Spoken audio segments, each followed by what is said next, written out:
Jesus beheld how the people cast money into the treasury, and many that were rich cast in much. And a certain poor widow came and cast in a farthing. Jesus called his disciples, and saith unto them, This poor widow hath cast more in than all. For all they did cast in of their abundance, but she of her want did cast in all that she had, even all her living.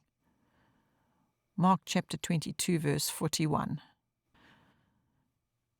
In all our religion and our Bible study, it is of the greatest consequence to find out what the mind of Christ is, to think as he thought, and to feel just as he felt.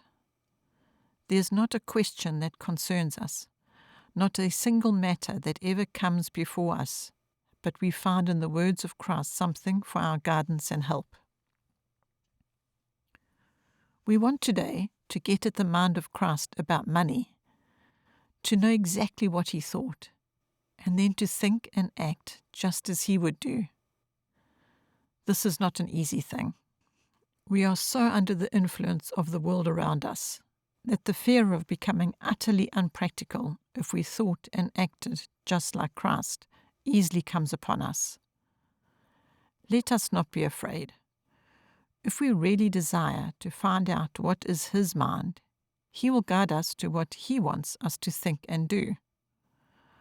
Only be honest in the thought, I want to have Christ teach me how to possess and how to use my money. Look at him for a moment, sitting here over against the treasury, watching the people putting in their gifts. Thinking about money in the church, looking after the collection, we often connect that with Judas, or some hard-worked deacon, or the treasury or collector of some society. But see here, Jesus sits and watches the collection. And as he does it, he weighs each gift in the balance of God and puts its value on it. In heaven he does this still. Not a gift for any part of God's work, great or small, but he notices it, and puts its value on it for the blessing, if any, that it is to bring in time or eternity. And he is willing, even here on earth, in the waiting heart, to let us know what he thinks of our giving. Giving money is a part of our religious life, is watched over by Christ, and must be regulated by his word. Let us try and discover what the scriptures have to teach us.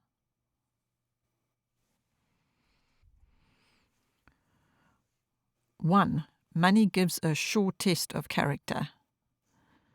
In the world, money is the standard of value.